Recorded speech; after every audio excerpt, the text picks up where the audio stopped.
स्वागत है आपका हमारे YouTube चैनल ई कंटेंट हिंदी पर। आइए ऑनलाइन पढ़ते हैं और आज हम पढ़ने जा रहे हैं 12वीं कक्षा के लिए अंतरा भाग 2 के गद्य खंड का पहला पाठ, जिसे लिखा है आचार्य रामचंद्र शुक्ल ने। आपने इनकी रचनाएं पहले भी पढ़ी होंगी, तो आइए थोड़ा सा जानते हैं रचनाकार के विषय में। इनका जन्म हुआ 1884 में और इनकी मृत्यु हुई 1941 ईस्वी में। आचार्य शुक्ल का जन्म उत्तर प्रदेश के बस्ती जिले के अगोना गांव में हुआ। उनकी आरंभिक शिक्षा उर्दू, अंग्रेजी और फारसी में हुई थी। उनकी विधिवत शिक्षा इंटरमीडिएट तक ही हो पाई। बाद में उन्होंने स्वाध्याय द्वारा संस्कृत, अंग्रेजी, बंगला और हिंदी के प्राचीन तथा नवीन साहित्य का गंभीरता से अध्ययन किया। कुछ समय तक वे मिर्जापुर मिशन हाई स्कूल में चित्रकला के अध्यापक रहे। 1905 में वे काशी नागरी प्रचारणी सभा में हिंदी शब्द सागर के निर्माण कार्य में सहायक संपादक के पद पर नियुक्त होकर काशी आ गए और बाद में काशी हिंदू विश्वविद्यालय में हिंदी के प्राध्यापक बने। बाबू श्याम सुंदर दास के अवकाश ग्रहण करने के बाद वे हिंदी विभाग के अध्यक्ष पद पर कार्य करते रहे और इसी पद पर कार्य करते हुए उनका निधन हो गया। काशी ही उनकी कर्मस्थली बनी रही। आचार्य शुक्ल हिंदी के उच्च कोटि के आलोचक, इतिहासकार और साहित्य चिंतक हैं। विज्ञान, दर्शन, इतिहास, भाषा विज्ञान, साहित्य और समाज के विभिन्न पक्षों से संबंधित लेखों, पुस्तकों के मौलिक लेखन, संपादन और अनुभवों के बीच से उनका जो ज्ञान संपन्न व्यापक व्यक्तित्व उभरता है, वह बेजोड़ है। उन्होंने भारतीय साहित्य की नई अवधारणा प्रस्तुत की और हिंदी आलोचना का नया स्वरूप विकसित किया। हिंदी साहित्य के इतिहास को व्यवस्थित करते हुए उन्होंने हिंदी कवियों की सम्यक समीक्षा की तथा इतिहास में उनका स्थान निर्धारित किया। आलोचनात्मक लेखन के अलावा उन्होंने भाव और मनोविकार संबंधी उच्च कोटि के निबंधों की भी रचना की। शुक्ल जी की गद्य शैली विवेचनात्मक है, जिसमें विचारशीलता, सूक्ष्म तर्क योजना, सहृदयता का योग है। व्यंग और विनोद का प्रयोग करते हुए वे अपनी गद्य शैली को जीवंत और प्रभावशाली बनाते हैं। उनके लेखन में विचारों की दृढ़ता, निर्भीकता, आत्मविश्वास की एकता मिलती है। उनका शब्द चयन और शब्द संयोजन व्यापक है, जिसमें तत्सम शब्दों से लेकर प्रचलित उर्दू शब्दों तक का प्रयोग दिखाई देता है।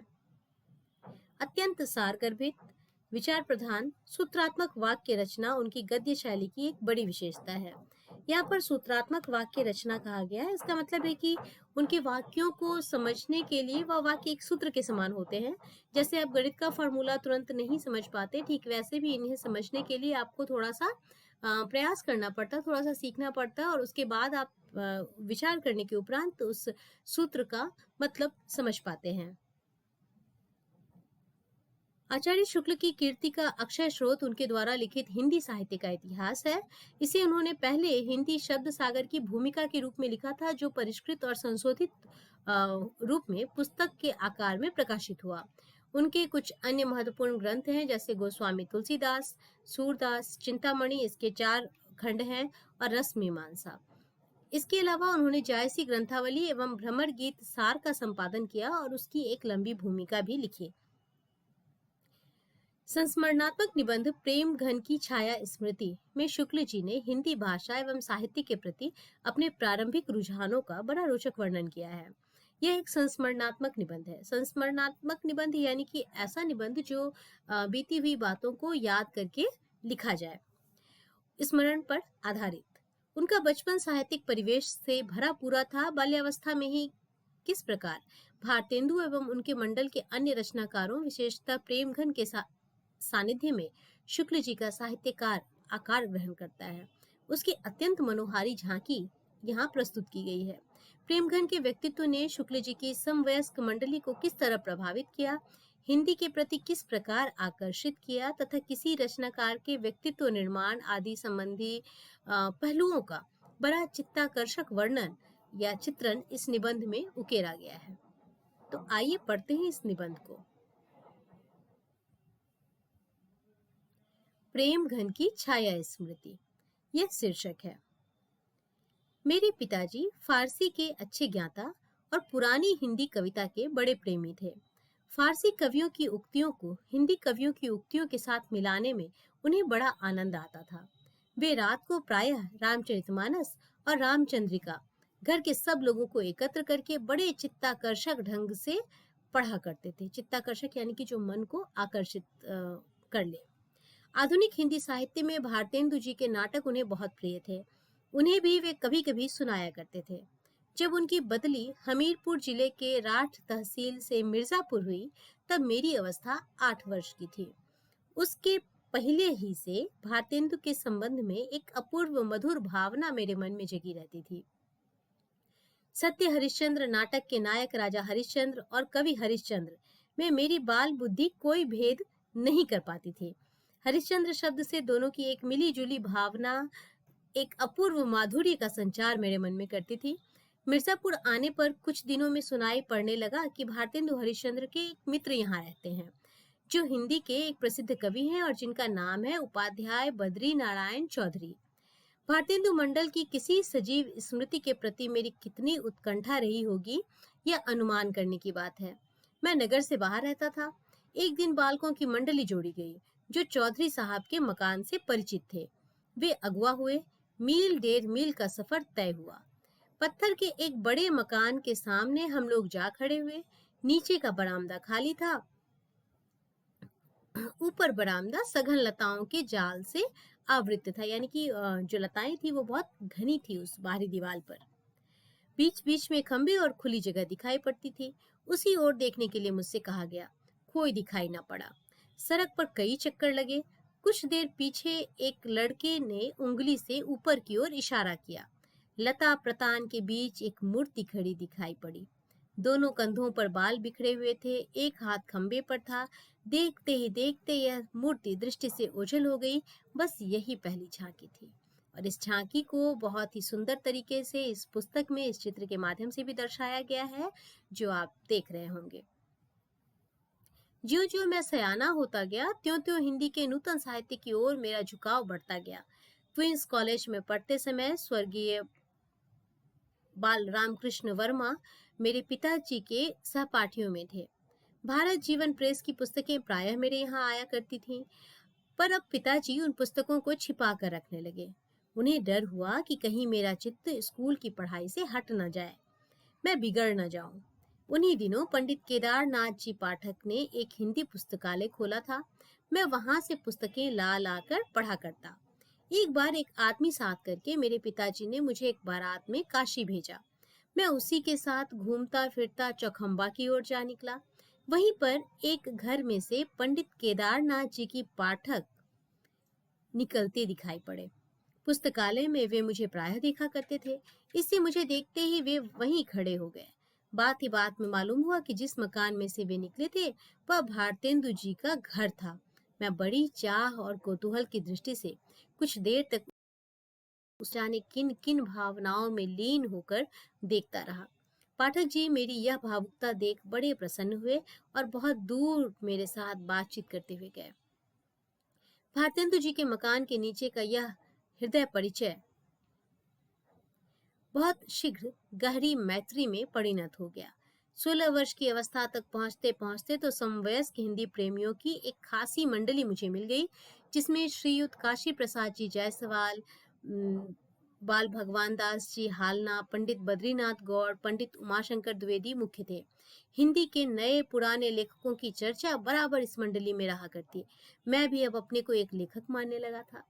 हम लोगों की बातचीत प्रायः लिखने पढ़ने की हिंदी में हुआ करती थी, जिसमें निसंदेह इत्यादि शब्द आया करते थे, यानी कि वो कठिन शब्द, साहित्यिक शब्द जो थे वो उनकी बातचीत में आया करते थे।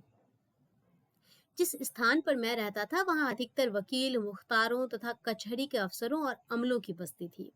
ऐसे लोगों के उर्दू कानों में हम लोगों की बोली कुछ अनोखी लगती थी। इसी से उन्होंने हम लोगों का नाम निसंदेह लोग रख छोड़ा था। मेरे मोहल्ले में कोई मुसलमान सब जज आ गए थे। एक दिन मेरे पिताजी खड़े खड़े उनके साथ कुछ बातचीत कर रहे थे। इसी बीच मैं उधर जा निकला। पिताजी ने मेरा परिचय देते हुए उनसे कहा, इन्हें हिंदी का बड़ा शौक है।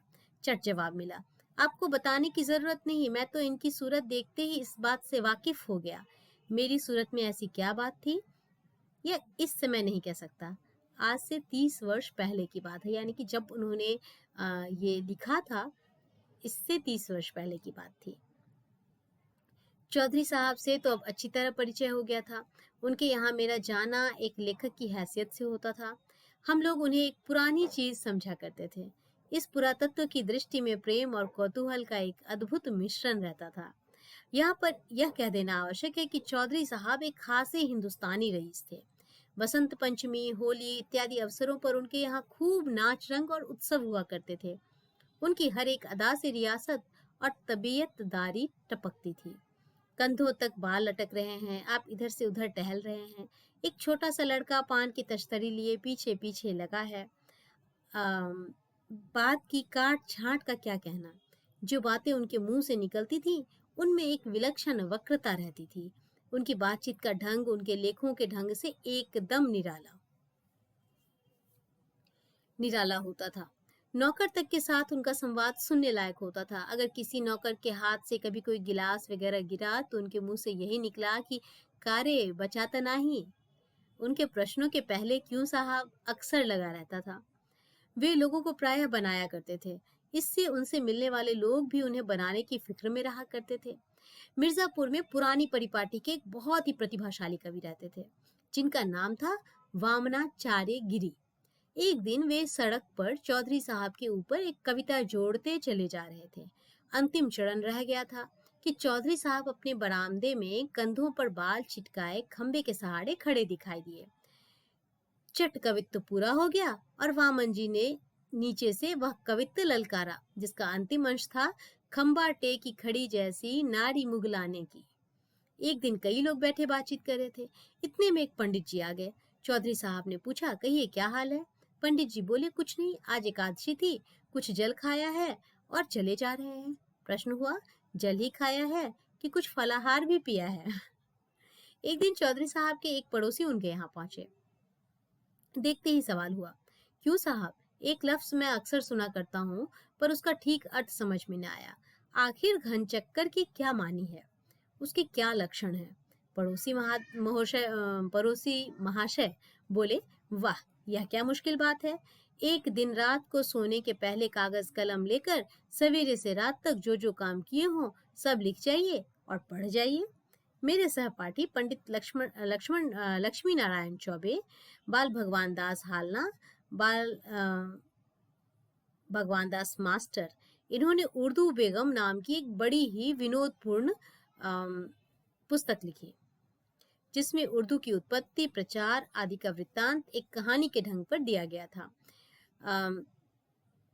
इत्यादि। कई आदमी गर्मी के दिनों में छत पर बैठे चौधरी साहब से बात कर रहे थे। चौधरी साहब के पास एक ही लैंप चल रहा था। लैंप की बत्ती एक बार भभकाने लगी। चौधरी साहब नौकरों को आवाज देने लगे। मैंने चाहा कि बढ़कर बत्ती नीचे गिरा दूं, पर लक्ष्मी नारायण ने तमाशा देखने के विचार से मुझे धीरे से रोक लिया। चौधरी साहब कहते जा रहे हैं, अरे जब फूट जाई तबे चलत आवा। अंत में चिमनी ग्लोब के सहित चकनाचूर हो गई, पर चौधरी साहब का हाथ लैंप की तरफ ना बढ़ा। उपाध्याय जी नागरी को भाषा मानते थे और बराबर नागरी भाषा लिखा करते थे।